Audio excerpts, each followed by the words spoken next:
Hey guys, welcome back to Selena Thinking Out Loud. I have my zinnias here. I'm going to prepare the bed, put down some drip irrigation line, and then we're going to plant these babies up. They've been growing for about, I think about 2 months or so. So now I think it's time for them to get outside now, nice and warm now. So I'll show you all the entire process. But as you can see, I have been using DripWorks for my drip irrigation in my raised bed, as you see already. They have various kits, so they also have connectors as well. If you just want to replenish some of your connectors, they have those as well. Really good company, stuff comes fast from what I experienced in my past order. So I'm going to be laying this down out here. I've already added the native, the garden soil mixed in with the native soil, so it's ready to go. All right, so what you're looking at is I've actually pre-designated the holes for my zinnias. I heard they have to be about 12 inches apart so they can get air circulation around them to reduce mold and all that. So this is just an approximation. I can get 12 in this space right here. So it gives me a good idea of where I want to put my drip line. So I'm going to just move the drip up a little bit right here, have my line going right above this box row, and then I'm going to shift this row up a bit and put one right here and then right here. So I'm going to have to do 3 drip lines here. So I'll show you how I use this handy dandy tool right here to pop a hole right here into the line. So it's pretty simple, but it's really nice. It has a little needle on the inside. You see that needle? So what I do is I get it to where I want it. So I want it to be on the line, to drip to be on this side. So I have to grab it around there like that where I want it. I'm gonna put it out here. Yeah, I think that'll be good for the line.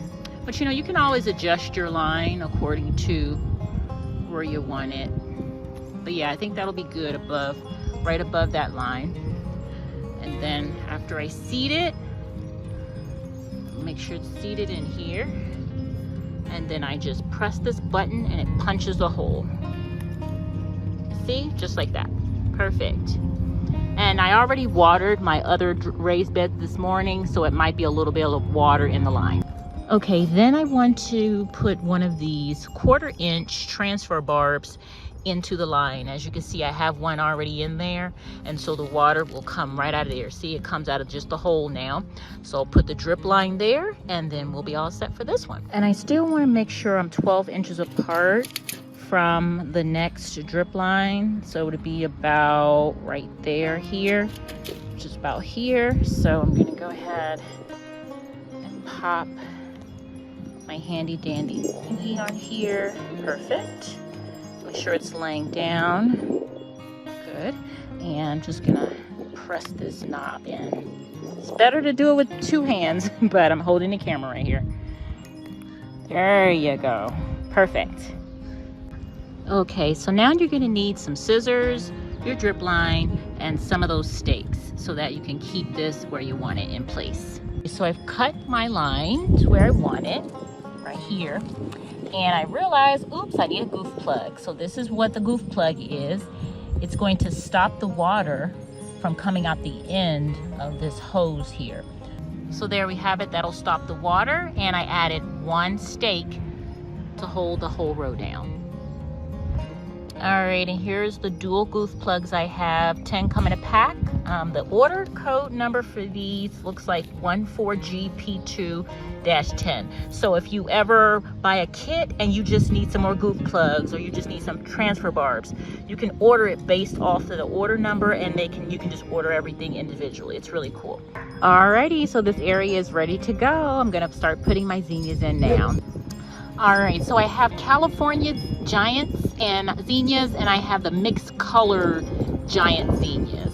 So these have been going for about 4 to 6 weeks. We do have a windy day today, but I think they'll be just fine. I have started putting them, laying them down like this, and I will also pinch off this top area so that they can grow extra stems.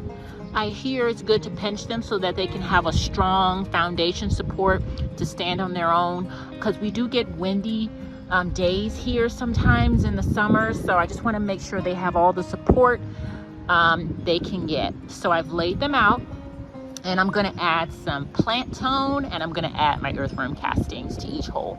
You don't need much fertilizer or earthworm castings. I just put it in their growing hole so that I can mix it in a little bit. And then I'm gonna go ahead and start pushing back the soil on them so that they can stand up. For example, I'll show you this one.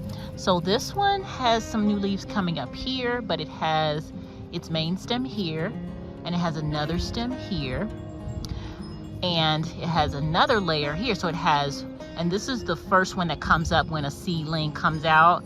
So that's not one of the main ones. So this is the first main one, and then this is the second one. I'm gonna cut the very top one. I'm not gonna cut the bottom one. So that's what I'm gonna let go there. And then soon you'll see another stem pop up to give it more strength, which is so hard to do that right now because I real patiently watch these grow so beautifully in the house. And I am like, I can't believe I have to pinch these off to get them to be strong and sturdy. But I'm gonna go with it and be brave and trust the process of growth. So here we go. Oh boy, here's my last one. All right, my zinnias have been pinched. They have had slow release fertilizer added, earthworm castings, and they are ready to go. I'm looking forward to seeing how they grow. This is my first year growing California Giant zinnias and the mixed double head zinnias, so we'll see how they go. Hopefully I will be putting down probably some bonide because I did see a lot of earwigs or pincher bugs, what you want to call them, out and about. So I don't want them to be nibbling on these beautiful leaves. So I will be putting down some of my bonide bait for those. But other than that, I'm wishing them luck and I'll keep you posted. Alrighty guys, here's your update on my zinnias. As you can see, they're doing very well. Cutting the tops off did the trick. As you can see, it's a number of them that have 2 stems. And what they also have done is they're starting to make more stems from the one that I cut. So I cut it all the way down here and it made these 2.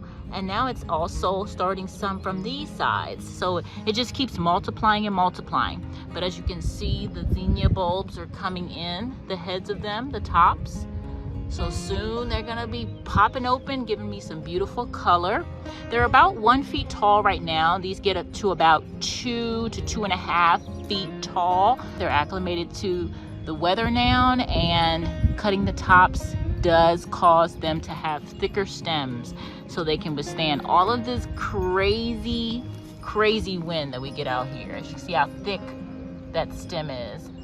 So the stems are strong and they're doing very well. So thanks a lot for spending time with me as I planted out, showed you how I planted out my zinnias, laid my drip irrigation line for them, and yeah, they're on their way. Take care guys, bye-bye.